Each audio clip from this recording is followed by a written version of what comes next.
In short हम ये कह सकते हैं कि double entry system of accounting में resources are equals to sources, मतलब एसेट्स यानी बिजनेस की चीजें वो बराबर होती हैं कैपिटल प्लस लायबिलिटी के मजमुए यानी सम के बराबर।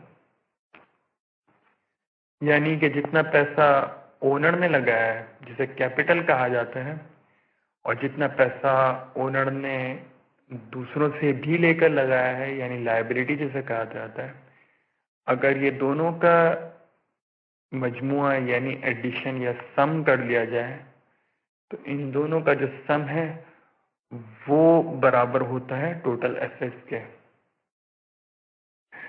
ये इसलिए मुख्तलिफ है सिंगल एंट्री से double entry system of accounting, इसलिए मुख्तलिफ है क्योंकि इसमें दोनों साइड पे इफेक्ट देखा जा रहा है, रिसोर्सेज पे भी यानी बिजनेस की चीज़ें एसेट्स पे भी, और सोर्सेज से भी यानी जिन्होंने वो ये रिसोर्सेज प्रोवाइड किए हैं, जिन्होंने ये एसेट्स प्रोवाइड किए हैं।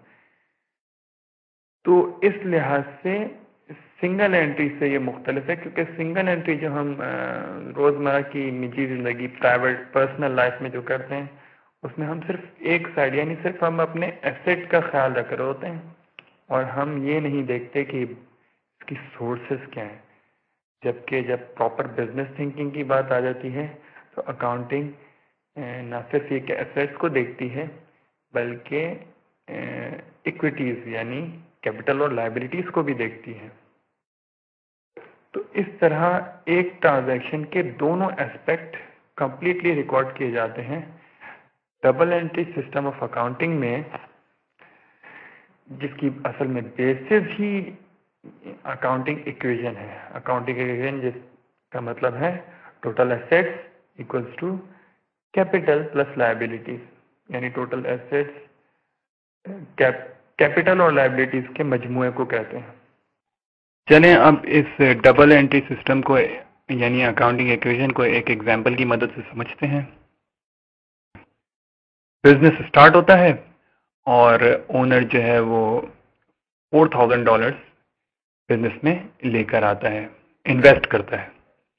अब $4,000 बिजनेस में लेकर आना, इसका मतलब है कैपिटल 4,000 रुपीज इंट्रोड्यूस कराया जा रहा है बिजनेस में, मुतारफ कराया जा रहा है या बिजनेस में डाला जा रहा है।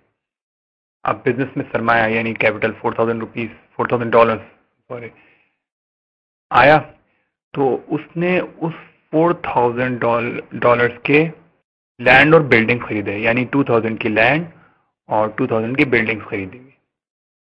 तो ये तो इन्वेस्टमेंट शेयर है ओनर का यानी बिजनेस के मालिक का।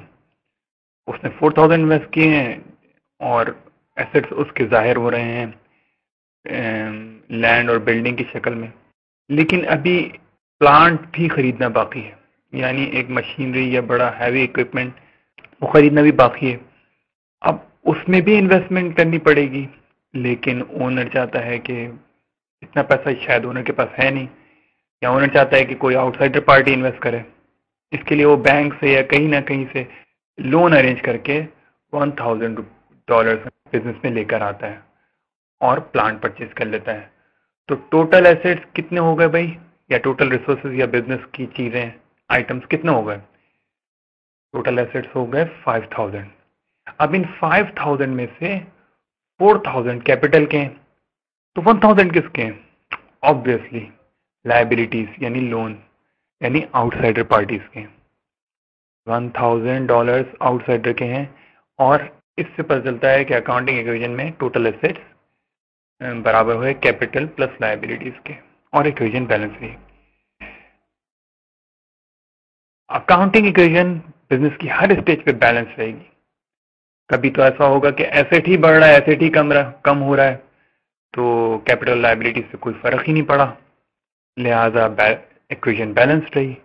कभी ऐसा होगा कि एसेट बढ़ रहा है साथ लायबिलिटी भी बढ़ रही है, कभी ऐसा होगा एसेट कम हो रहा है लायबिलिटी भी कम हो रही है, या एसेट बढ़ रहा है कैपिटल भी बढ़ रहा है। तो कुछ भी केस बने,